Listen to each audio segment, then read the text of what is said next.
마가복음 14장 22절부터 26절까지 제가 읽도록 하겠습니다. 그들이 먹을 때에 예수께서 떡을 가지사 축복하시고 떼어 제자들에게 주시며 이르시되 받으라 이것은 내 몸이니라 하시고 또 잔을 가지사 감사기도 하시고 그들에게 주시니 다 이를 마시매 이르시되 이것은 많은 사람을 위하여 흘리는 나의 피 곧 언약의 피니라. 진실로 너희에게 이르노니 내가 포도나무에서 난 것을 하나님 나라에서 새 것으로 마시는 날까지 다시 마시지 아니하리라 하시니라. 이에 그들이 찬미하고 감람산으로 가니라. 아멘. 예수님이 저번 주 두 제자를 성 안으로 보내시고 거기에 이제 예언처럼 말씀하시잖아요. 거기 가면 물동이를 들고 있는 사람을 만날 것이다. 그리고 그 사람이 인도하는 곳으로 가면 거기 주인을 만날 것인데 우리 주님께서 방을 예약해놨다. 그러면 다락방을 줄 것이다. 그래서 그곳에 들어가서 저번 주 우리가 이제 식사를 준비하고 식사하는 장면까지 그리고 거기에서 이제 너희들 중에 나를 팔 사람이 있을 터인데 그 사람이 나랑 같이 그릇에 손 넣는 사람이다. 라고 하는 것으로 우리가 저번 주에 같이 말씀을 나눴습니다.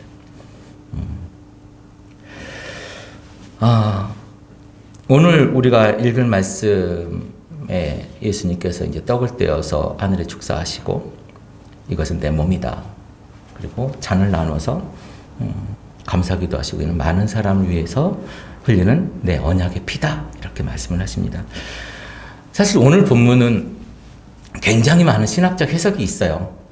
굉장히 많은 신학적 해석이 있고 그리고 캐톨릭하고 또 개신교하고 나눠지는 이런 그 신학적으로 또 그런 부분들이 있고 많은 교단들이 여기에 대해서 해석을 많이 하죠.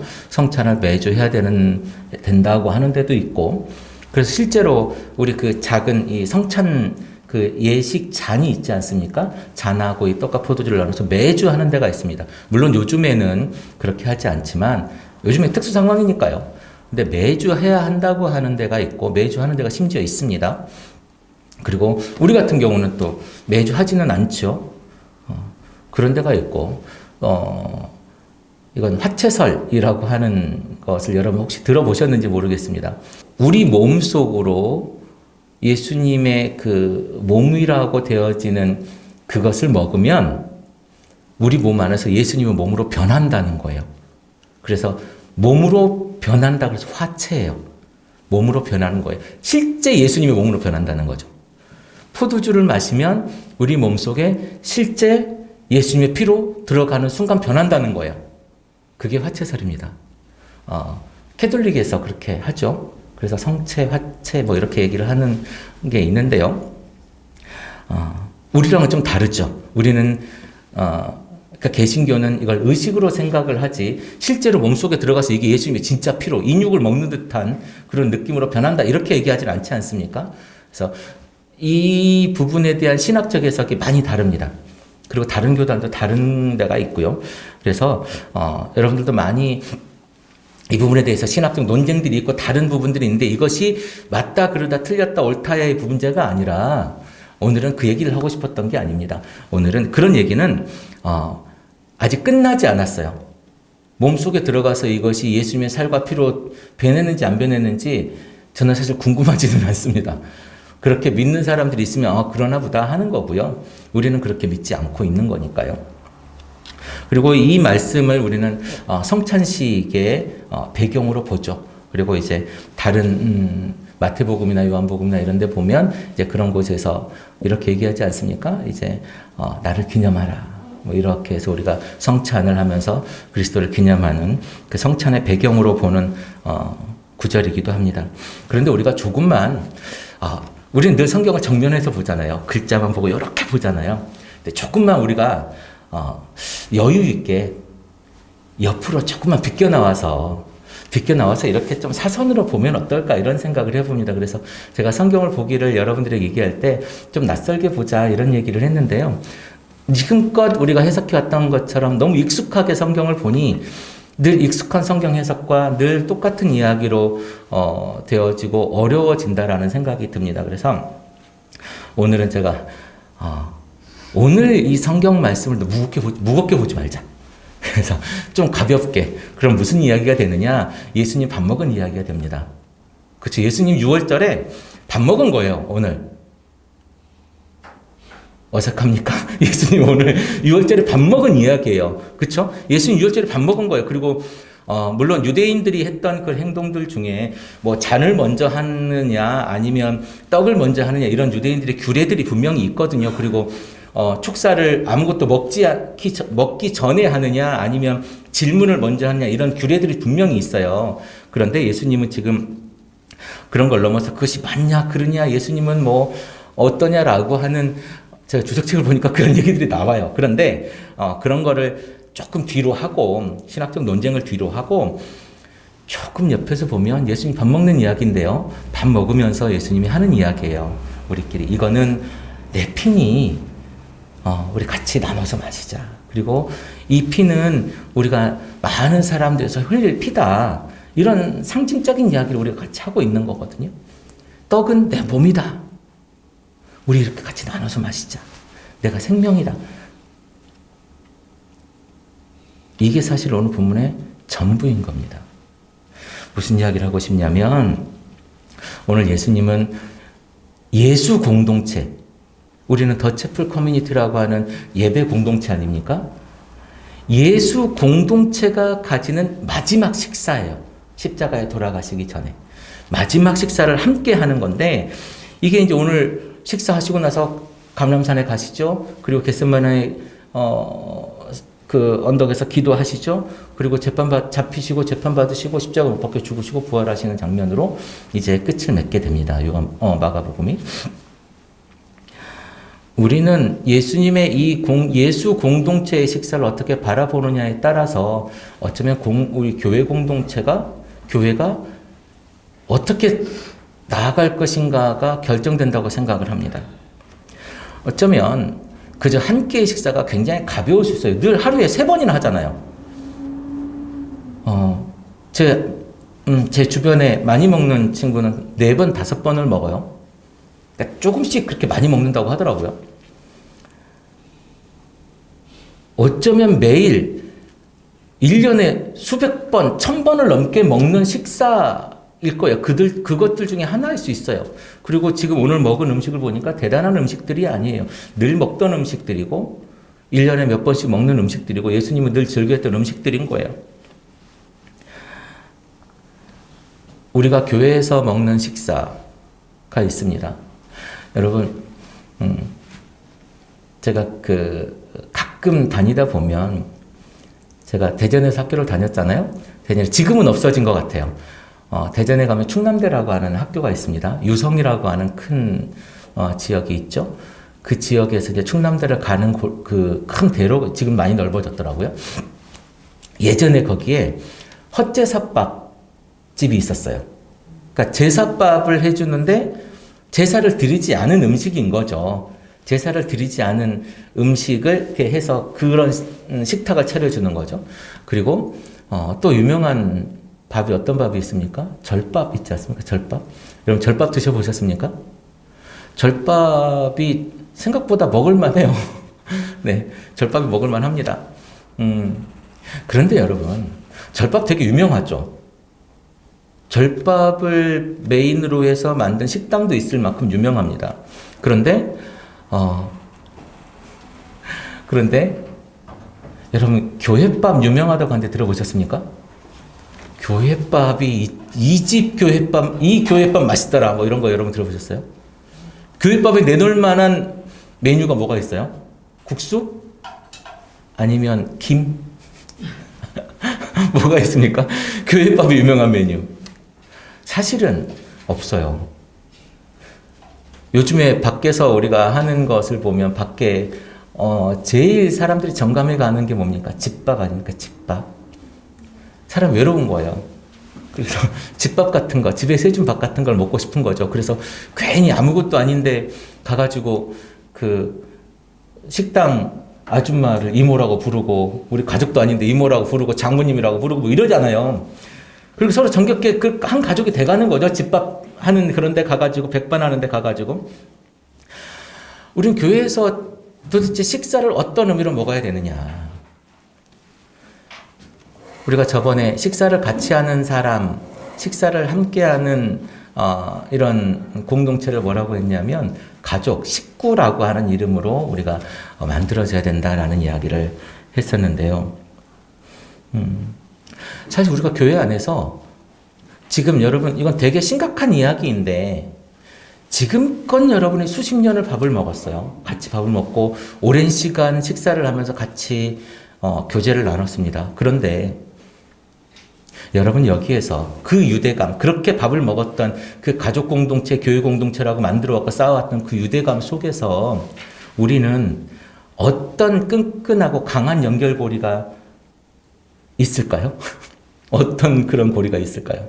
사실은 언제라도 우리는 가족이라고 얘기하고 교회 공동체라고 이야기하고 우리가 정말 여기에서 내 은혜를 받고 우리 공동체를 통해서 내가 사랑을 받았다고 생각하지만 언제라도 떠날 수 있는 계모임보다도 약한 공동체가 우리 교회 공동체 아닙니까? 밥을 먹는 공동체인데 식사를 함께하는 공동체인데 언제 떠나도 이상하지 않아. 하나님의 공동체인데 예수를 믿고 하나님을 아버지라고 말하고 우리가 서로 형제라고 이야기하고 자매라고 이야기하고 우리가 가족이라고 이야기하는 공동체인데 피가 한 방울도 안 섞였지만 우리가 형제라고 이야기하는 그런 공동체인데 언제 떠나도 이상하지 않을 정도의 연결고리를 갖고 있다니까요. 이상하지 않아요, 여러분? 이거 굉장히 이상한 겁니다. 언제 떠나도 이상하지 않을 사람, 언제 우리가 헤어져도 아무렇지도 않을 사람들을 우리는 뭐라고 부르냐면 지금 형제라고 부르고 자매라고 부르고 가족이라고 부르고 공동체라고 부르고 있어요. 밥을 함께 먹는 사람이라니까요. 여러분, 우리 아무나 하고 막 밥 먹자 그러면 밥 먹어요? 길 가다가 누가 밥 먹자 그러면 그래 좋아 밥 먹자 이래요? 우리 아무나 하고 사실 밥 먹는 사이들 아닙니다. 그렇죠?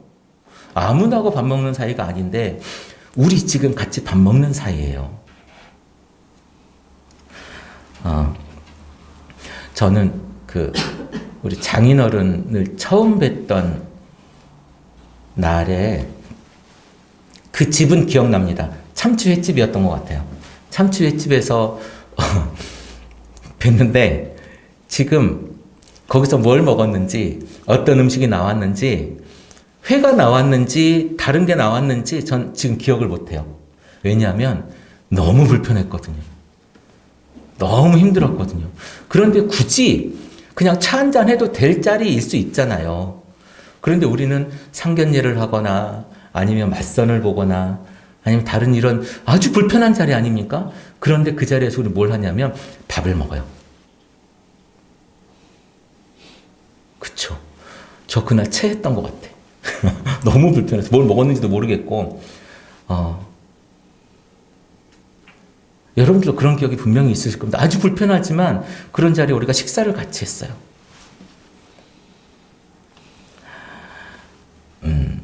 물론 그 자리에 호탕하고 맛있게 이런 자리가 매일 있는 것도 아닌데 맛있게 먹어야지라고 하는 분도 분명히 계실 텐데 함께 식사를 한다는 이유가 무엇이겠습니까? 그럼에도 불구하고 우리가 당신을 가족으로 맞아들이겠다라고 하는 그런 선언 아니겠습니까? 그런데 교회 공동체는요.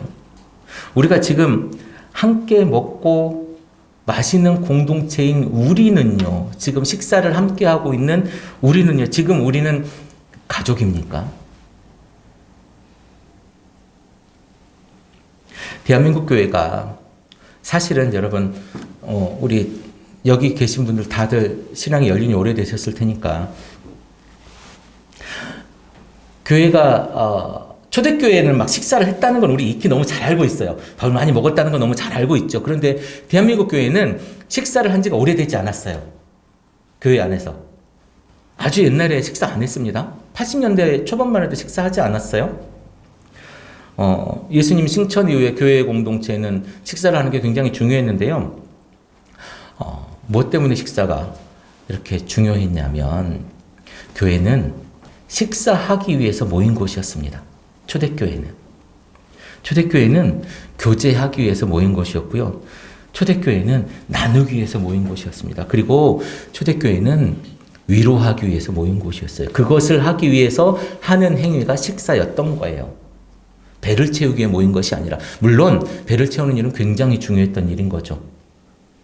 그 일을 통해서 교제하고 나누고 위로했던 거예요. 그것이 우리는 사랑이라고 부르는 이름입니다.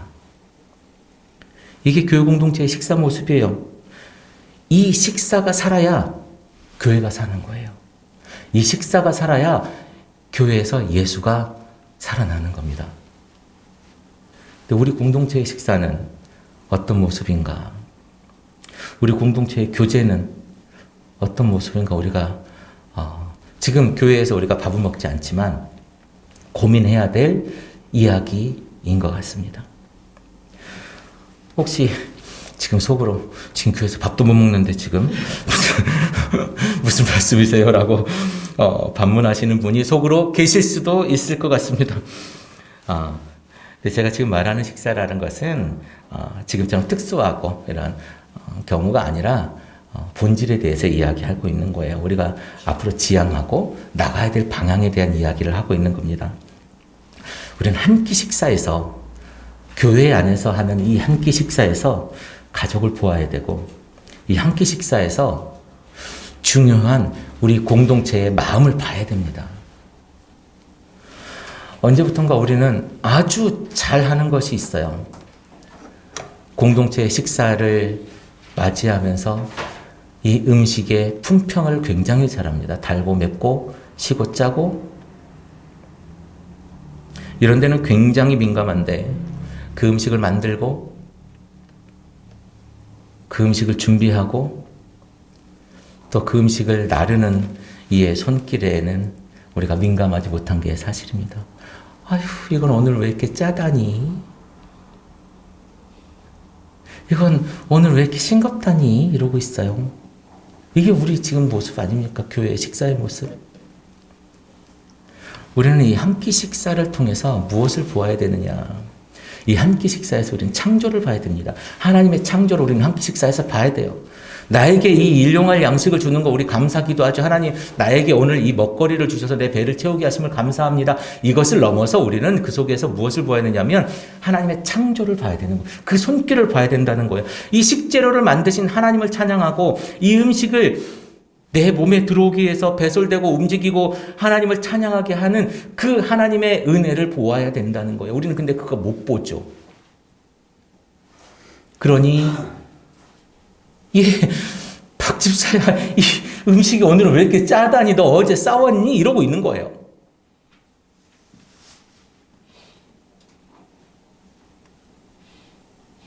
안타까울 따름입니다. 맵고 짜고 시고 달고는 우리가 너무 잘 알지만 왜 그 안에 있는 그 하나님의 손길을 우리는 보지 못하는지. 한 끼 식사에서 우리는 세상을 보아야 되는데 한 끼 식사에서 이것을 만들고 수고한 그 사람의 마음을 봐야 되는데 우리 그걸 보지 못하고 있는 것 같아요. 우리는 이 한 끼 공동체의 식사를 하면서 십자가 못 박힌 그리스도를 보아야 됩니다. 여러분, 예수 그리스도의 십자가가 없으면 우리 공동체의 식사가 존재할 수 있겠습니까? 예수님이 십자가에 못 박혀 돌아가셨기에 우리가 함께 식사, 그것이 국수든 그것이 아주 작은 밥이든 초라한 어떤 음식이든 우리가 할 수 있게 되는 거예요. 그래서 우리를 가족으로 묶어주는 거예요. 근데 우리 예수 그리스도를 못 봐요. 이제 우리의 식사는 앞으로 이 순간 이후에 우리가 가지는 그 식사의 모습에는 하나님의 창조와 예수 그리스도의 십자가가 그 식사 가운데 살아나야 될 것 같습니다. 우리가 그 십자가로 만들어진 음식을 먹었어요. 십자가 때문에 우리가 하는 공동체의 식사를 우리가 했어요. 그런데 우리의 삶에서는 십자가가 보이지 않아요. 도대체 우리가 뭘 먹은 거예요? 십자가로 만들어진 음식을 먹었는데 그 음식을 먹었는데 내 몸에서 십자가가 안 나와요. 참 희한한 일이죠. 내가 몸에 좋은 걸 먹었으면 내 좋은 영양분이 내 몸속에 흘러야 되겠죠. 십자가를 먹었는데 십자가로 만들어진 걸 먹었는데 내 속에 십자가가 나오지 않아요. 이거 이상한 일인 겁니다. 도대체 우리는 어떤 음식을 먹은 거예요? 도대체 우리는 무엇으로 만들어진 음식을 먹은 겁니까?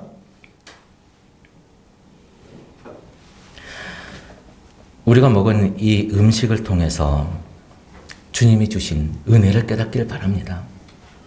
더 건강한 삶과 환경을 만들기 위해서 우리가 노력해야 되는 거예요. 우리가 사실은 그리스도인이 이 세상을 창조하신 하나님의 그 창조를 보고 이 창조된 세상, 하나님께서 만드시고 지금껏 우리를 위해서 잘 운용하시고 계시는 이 세상을 우리가 어떻게 해야 돼요? 잘 개발하고 잘 망가뜨리고 잘 그냥 쓰고 말아야 됩니까? 이 환경을 잘 보존할 그 의무도 우리에게 있는 겁니다. 독일의 경건한 교회들, 독일의 경건한 교회들을 보면 주풍크트 아인카우펜이라고 하는 운동을 해요. 이게 무슨 얘기냐면 그 단체 이름이에요. 운동 단체 이름인데 교회에서 하는 운동입니다. 미래적인 소비라고 하는 뜻인데 교회가 어떤 식재료를 쓸 것인가, 교회가 어떤 조리법으로 조리를 할 것인가, 얼마만큼 재료를 살 것인가, 그리고 어떻게 먹을 것인가, 어떻게 버릴 것인가를 고민하는, 환경에 대한 미래적 가치를 고민하는 그런 교회 운동입니다. 저는 굉장히 중요하다고 생각을 해요. 여주에서는 지금 잘 하고 있는 거예요. 우리가 가지고 있는 매번 우리가 택배를 시키면 뭐가 따라옵니까? 이 아이스팩이 따라오잖아요. 각 가정마다 아이스팩이 10개, 20개씩은 있을 거예요. 냉장고에 넣는 분도 계시고, 이걸 어떻게 버려야 될까를 고민하시는 분도 계실 텐데, 그거를 한 곳에 다 모아서 세척을 합니다. 소독을 해야 되겠죠? 세척을 해서, 그것을 필요한 곳에 가져다 주는 운동을 하는데요. 그러면 내가 이거 쓰레기로 버릴 걸 가져다 주는 것도 어쨌든 나에겐 수고가 될 수 있잖아요. 그래서 혜택을 줍니다. 뭐냐면, 아이스팩 10개인가 이번에 좀 오른 것 같아요. 20개마다 쓰레기 봉투 한 장을 줍니다. 여기도 합니까? 네. 그래서 그런 일들을 우리가 교회에서도 굉장히 좀 실천하고 관심 가지면 굉장히 좋을 것 같아요. 그래서 거기 이제 여주 같은 경우는 지속가능 발전협의회라고 하는 지속협에서 돈을 좀 대고 각 자치위원회에서 그걸 모으고 또 자원봉사 하시는 분들이 또 세척을 하고 이렇게 해서 관 주도는 아니지만 민간인 주도로 이렇게 해가지고 한살림이나 이런 곳에서 그걸 또 몇천 개씩 몇만 개씩 수거해가지고 가서 사용하기도 하고 재활용 아이스팩을 쓰고 있습니다. 그래서 그거 버리면 다 플라스틱이고 그런 부분인데 이런 관심과 개념이 교회에서도 일어나면 좋겠다라고 하는 생각이 있습니다. 그래서 우리가 조금 더 환경을 바라보고 이 식사 하나에서 나올 수 있는 그런 개념들을 좀 고민하면 좋겠다라고 하는 생각을 우리가 해봤습니다. 지금 독일에서는 이런 부분들이 굉장히 중요하게 대두되고 있거든요. 대한민국의 교회가 과연 우리끼리 모여서 우리끼리 좋아하는 이런 신앙이 아니라 우리가 널리 세상에서 우리는 어떤 일을 해야 될 것인가에 대한 고민이 필요한 시기가 아닌가. 오늘 예수님의 식사를 하는 이 장면을 보면서 저는 교회 식사를 고민하면서 우리 교회 식사는 어떻게 이루어져야 되고 어떤 개념으로 우리가 식사를 해야 될 것인가를 고민하면서 이런 이야기들을 제가 준비해 보았습니다. 우리가 그리스도의 만찬 그리고 우리 공동체의 만찬을 고민하면서 어쩌면 되게 불편한 일이에요. 음식물 쓰레기를 걱정하면서 음식을 조리하거나 어떤 식재료를 사가지고 우리가 할 것인가는 되게 불편한 일이죠. 고민하는 일은. 그냥 아무거나 사다가 우리가 오늘 이거 할 거야 하고 사다가 뚝딱 하면 되게 편한 일이죠. 근데 고민해서 음식하고, 고민해서 만들고, 고민해서 먹고, 고민해서 버리는 것은 되게 불편한 일입니다. 그런데 예수 믿는 사람들은 이 실천을 근간으로 해야 돼요. 생각, 우리가 아는 것, 이거 지금까지 너무 많이 해왔어요. 이제 우리가 해야 될 건 실천인 것 같습니다. 우리가 실천하는 것, 이것이 우리 신앙의 근간이 돼야 돼요. 사실은 귀신을 보고 우리가 요 근처에 있는 교회 중에 하나님도 보고 뭐 입신도 가는 교회가 있다는 얘기를 제가 들었습니다만은 그것이 영성이 아니라, 귀신을 쫓아내는 것이 영성이 아니라 하나님의 말씀을 실천하는 것이 영성입니다. 내가 내 삶의 자리에서 말씀이 살아있게 내 몸을 통해서, 내 삶을 통해서 만들어내는 것, 그게 영성이에요. 그게 영성 있는 삶이잖아요. 오늘 어쩌면 지금껏 우리의 신앙은 이런 자발적 불편함보다는 우리가 가지는 신앙이 전혀 반대의 삶을 살고 있지는 않았을까? 라고 하는 제 스스로의 고백도 해봅니다. 오늘 모인 예수 제자들은 지금까지 어떤 예수를 만났습니까? 주린 날에 먹을 것을 주고, 병든 사람은 낫게 해주고, 귀신 들린 사람은 깨끗하게 하는 그런 구원의 모습을 보여줬습니다. 우리 예수의 제자들은 지금 그런 것들을 너무 어마어마하게 경험하지 않았습니까? 심지어 6월절 식사를 어디서 할까요? 라고 했을 때, 야, 거기 가면 물동이를, 성 안에 들어간 물동이를 들고 가는 남자를 만날 텐데, 그 사람 따라가면 주인을 만날 거고, 거기서 다락방을 준비해 놨을 거다 라고 얘기하는, 심지어 그것까지 예수님이 보지도 않고 말씀해 주셨습니다. 우리가 종교를 가지는 가장 큰 이유가 뭡니까? 여러분, 각자 다 다르겠죠? 여러분들이 예수를 믿는 가장 큰 이유가 뭐예요? 예수를 믿는 가장 큰 이유. 사실은 종교를 가지는 가장 큰 이유는 내가 미래에 대한 불확실성에 대한 담보를 하고 싶은 거죠. 그리고 그 두려움에서 내가 안정감을 얻고 내가 내 삶에서 지금 평안을 누리는 것을 가장 큰 이유라고 꼽을 수가 있을 겁니다. 우리가 예수를 믿는 이유도 어찌 보면 내가 경제적으로 윤택해지고 내가 자녀들에게 부를 누리게 하고, 그리고 나도 그런 미래에 대한 걱정 없이, 사실 우리가 돈을 많이 모으려고 하는 이유가 뭡니까? 돈이 없어서 내일 힘들 것보다는 지금 만들어 놓은 내일을 이 돈이 담보해 주는 거 아니겠습니까? 책임져 주는 거 아니겠습니까? 그래서 우리가 돈을 많이 벌려고 하는 거예요. 예수를 믿는 이유도 우리가 그런 이유가 아니겠는가? 예수님을 따랐을 때 예수님께서 말씀해 준 그 물동이를 들고 가는 사람을 만나는 것, 그러면 6월절 음식을 만들 수 있는 그 다락방을 준비했던 예수님의 모습을 볼 수 있는 것, 우리는 여기까지만 생각할 수 있어요. 얼마나 훌륭합니까? 배가 고프면 5,000명을 먹을 만큼 보리떡과 물고기를 주시는 예수님을 만나고요. 귀신이 들리고 아팠으면 베드로의 장모를 고쳐주지 않습니까? 죽은 여자아이를 살려주지 않습니까? 우린 그 예수님을 보았다니까요. 그 예수님을 좋아한다니까요. 그런데 오늘 예수님은 만찬에서 무슨 이야기를 하냐면, 잔을 나눠주시면서 이것은 많은 사람을 위하여 흘리는 나의 피, 곧 언약의 피다 라고 말씀을 하십니다. 어쩌면 병을 고쳐준 예수님만 만나고 우리에게 먹을 것을 우리 주린 배를 채워주는 예수님을 만나면 너무 행복한 일일 겁니다. 거기까지면 우리 교회에 오면, 우리 교회 와서 기도하잖아요. 그러면 망한 사업도 일어나요. 우리 교회에서 기도하면 암도 고쳐요. 여기서 안 고쳐질지라도 목사님한테 기도받고 목사님이 가라고 하는 병원에 가면 백발백중 나아요. 우리 교회에서 기도하잖아요. 그러면 공부를 안 하는 애가 서울대를 가요. 여러분, 우리 교회가 만약에 이런 교회라면 아마 일주일쯤 지나면, 일주일이 너무 짧네요. 한 6개월쯤 지나면 우리 교회에 10,000명 줄 서는 건 일도 아니겠죠?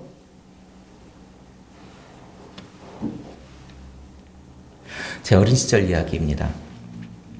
저는 어릴 때 이제 어머님이 좀 아프셨어요. 많이 아프셨죠. 그래서 제 새벽 예배를 갔습니다. 새벽 예배를 가서 기도했어요. 엄청 열심히 기도했습니다.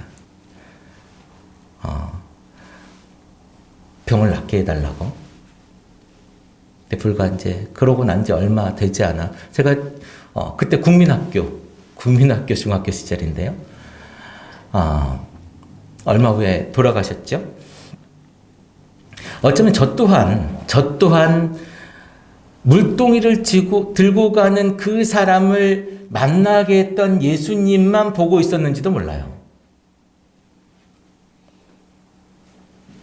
예수님을 내 방식대로 해석하고 내가 보고 싶은 것만 예수님을 보았구나 하고 하는 마음이 있었습니다.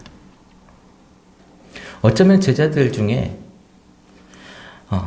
예수님이 우리 중에 나를 팔 자가 있다라고 얘기했을 때 내가 그 자리에 있는 그 사람이지 않았을까. 내 마음대로 되지 않고 내가 원하는 대로 되지 않으니 예수를 팔아서 내 욕심을 좀 채워보고 싶었어요. 그게 나이지 않았을까. 처음에는 다 좋죠. 우리 처음에 얼마나 좋습니까? 근데 사람이 살다 보면 관계가 길어지다 보면 어때요? 불편하고 그 사람의 모습을 보게 되어지죠. 그럴 때 버리거나 배신하거나 배반하게 돼요. 여러분 잘 들어보십시오. 이 배신과 배반이라고 하는 단어의 뒷면에는 뭐가 있냐면요. 그전에는 너무너무 좋았다라는 거예요. 그것이 전제되어져야 배반이라는 단어를 쓸 수 있는 거예요. 교회를 힘들게 하고 어렵게 하고 교회를 망가뜨리려고 하는 사람이 1년에 한 번 교회에 나오는 사람일 리가 없잖아요. 얼마 전 이런 통계를 제가 봤습니다.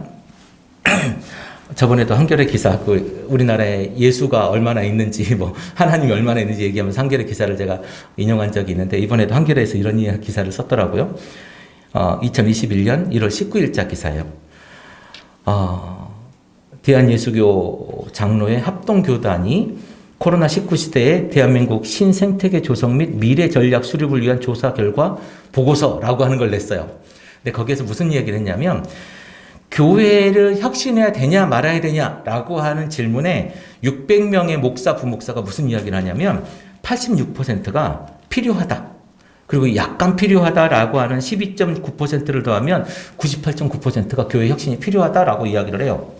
그러면 그 중에 수괴가 누구냐? 혁신이 필요한 그 수괴가 누구냐라고 하는 질문에 1등을 누가 했을 것 같습니까? 네? 뭐라고요?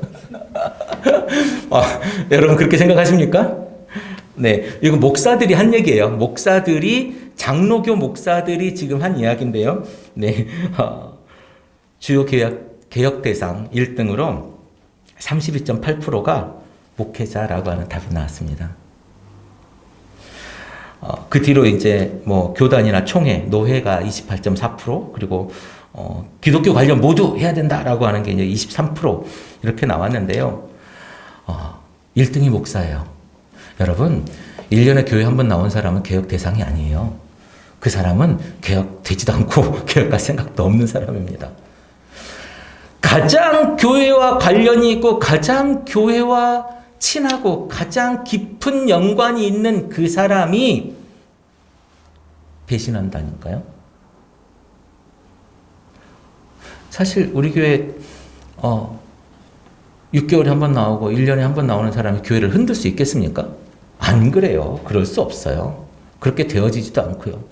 예수님의 그 그릇에 손을 넣는 그 사람, 여러분 국을 한꺼번에 같이 뜰 수 있는 사람은 웬만큼 믿는 사람은 같이 된장찌개 같이 못 먹어요. 그렇지 않습니까?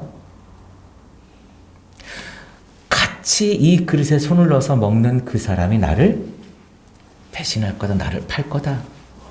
우리 그렇게 열심히 정말 괜찮게 신앙생활 해왔잖아요. 나는 그 사람이 아닐까요?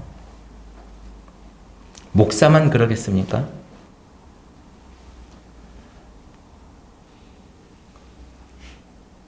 예수님은 성경에 기록합니다. 오늘 내 그릇에 나와 함께 손 넣는 자가 크다. 오늘 예수님은 빵을 나누고 잔을 나누면서 새 언약에 대해서 말씀하십니다. 여러분, 오늘 6월절 식사에서 빠진 게 있어요. 6월절 아까 우리가 저번 주에 뭐라고 했습니까? 6월절 양 잡는 날에라고 이야기를 합니다. 양 잡는 날에 예수님에게 식사는 어디서 할까요? 물어보면 양을 잡아요, 안 잡아요? 양 잡는 날이니까 양을 잡겠죠. 우리가 설날 떡국 먹는 날에 떡국을 안 먹을 리가 없잖아요. 안 먹을 수도 있겠죠. 네. 송편 먹는 날에 송편을 안 먹을 수도 있죠. 그런데 그렇죠. 안 먹을 수도 있죠. 그런데 다 먹는 겁니다. 그렇죠? 다 먹는 거예요. 저 어릴 때는 6월 유두라고 있지 않습니까? 6월 유두에 그 빵 이렇게 만들어서 먹었던 기억도 있어요. 매년 이렇게 밀가루로 뭘 만드시더라고요. 근데 왜 이걸 해요? 라고 했더니 유두니까 먹는 거야. 먹어라. 그러더라고. 6월절 식사는 어린 양이 있어야 되고 쓴나물과 무교병이 있어야 됩니다. 근데 오늘 식사에 빵과 포도주는 나오지만 어린 양이 나오지 않아요. 어린 양은 무엇이겠습니까? 예수님이 바로 그 어린 양이기 때문에 오늘 말씀에 기록되어져 있지 않는 겁니다. 예수님이 이제 새로운 제물이 되시겠다는 거예요. 우리에게 언약의 피, 이는 언약의 피라고 말씀하십니다.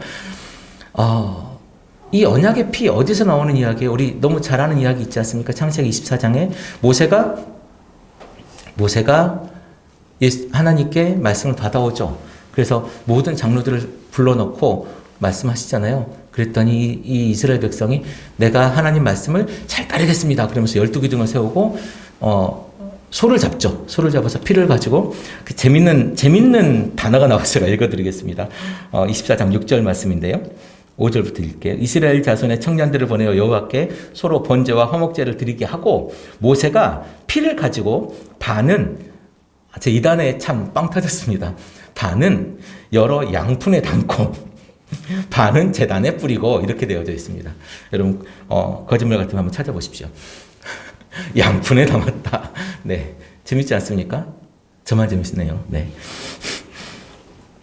모세가 하나님 말씀을 전할 때 저는 성경에 양푼이라는 얘기가 나와서 참 재밌었는데 여러분 집에 가서 오실 건 아니시죠? 네. 자, 지금도 웃긴데요. 네. 양푼에 담았답니다. 양푼에. 네. 죄송합니다. 예수님은 잔을 나누시며 말씀하십니다.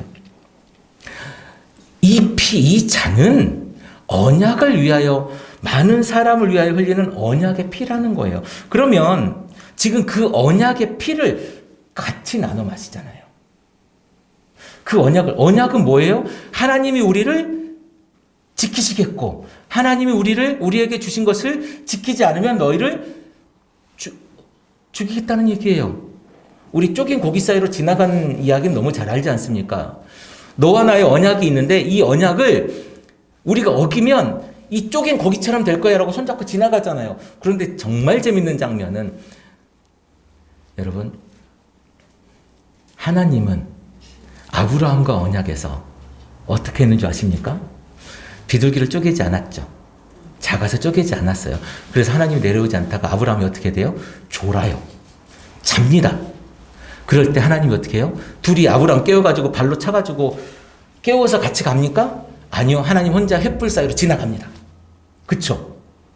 하나님이 이것은 내 언약이고 내가 지키면 되는 거야. 책임은 누가 져요? 내가 지는 거야 라고 이야기를 하는 거. 그 언약의 잔입니다. 여러분 하나님은 우리가 이거 안 지킬 거 알아요. 그 책임은 누가 지시겠다는 거예요? 하나님이 지시겠다는 거예요. 그게 하나님께서 우리에게 보여주신 사랑입니다. 지금 예수님 지금 십자가에 돌아가셨어요. 언약의 피를 마시고 돌아가셨어요. 우리도 같이 마셨어요. 근데 우리는 안 마신 사람처럼 산다니까요. 십자가와 상관없는 사람처럼 살아요. 우리가 먹고 싶은 것, 우리가 즐기고 싶은 것, 우리가 즐겁게 하고 싶은 것, 그런 신앙생활만 하는 것이 아니라 물동이를 따라가고 우리가 잘 되는 신앙, 하나님께서 우리에게 주신 신앙만 하는 것이 아니라 언약의 제물이 돼야 된다는 거예요. 누가요? 우리가요? 아니, 내가요. 근데 왜 우리는 맨날 성경을 볼 때 예수님만 하라고 그래요? 이 포도주를 예수님만 마셨어요? 우리 성찬식 때도 매년 마시던 거 아니에요? 이게 이 언약의 피, 내가 십자가의 그 언약의 제물이 되어야 된다라고 우리에게 알려주고 기념하라고 예수님 이렇게 하신 거잖아요. 근데 우리는 거기에 관심 없어요. 내가 이 잔을 마시고 내가 구원받으면 되는 거지 라고 하는 생각을 하고 있는지도 모르겠습니다. 예수님은 지금껏 즐겼던 포도주를 마시지 않겠다고 합니다. 이게 무슨 얘기예요? 예수님, 그러니까 25절 보니까 진실로 너희에게 이르노니 내가 포도나무에서 난 것을 하나님 나라에서 새 것으로 마시는 날까지 다시는 마시지 아니하리라 하시니라. 왜요? 지금 이 이야기는 그 전에 마셨다는 거예요? 안 마셨다는 거예요? 마셨다는 거예요. 먹고 즐기고 이런 얘기 하지 않습니까? 근데 이제 안 마시겠다는 거예요. 왜? 이제는 나는 성결한 하나님의 제물이 되었기 때문에 그래요. 이거 뭐예요? 이걸 뭐라고 그럽니까? 나실인이라고 하잖아요. 이 잔을 마신 사람, 그러니까 예수를 믿는 사람, 우리는 잔을 마신 사람들이잖아요. 우리는 뭐가 돼야 돼요?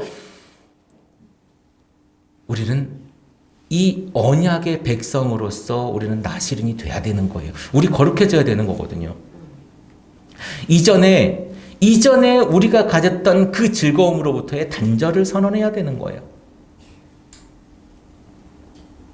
이게 나실인이 되겠다고 하는, 거룩한 백성이 되겠다고 하는 우리의 신앙 아닙니까? 내가 뒤돌아서지 않겠네 찬양하잖아요. 뒤돌아서지 않겠네. 근데 뒤돌아설 것도 없이 우리는 아직도 그 자리에 있는 것 같아. 뒤돌아 본 적이 없는 것 같아. 우리는 너무 잘 알고 있잖아요. 우리가 분명 구별된 거룩한 백성인 것을 우리가 매번 입술로 고백하잖아요. 근데 우리는 왜 하나님 앞에 거룩한 백성으로 서 있지 못합니까?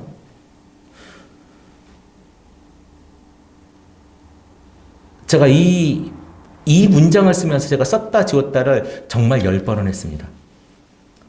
근데 다시 썼습니다. 왜 굳이 우리는 그리스도의 길보다 유다의 길에 서 있기를 즐겨합니까?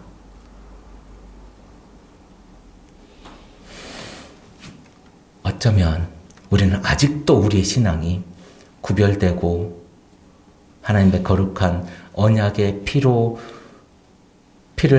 받은 사람의 그 신앙이 아니라 물동이를 지고 가는 물동이를 지고 가는 사람을 만나는 그 시절의 예수만 기억하는 우리들이었을지도 모릅니다.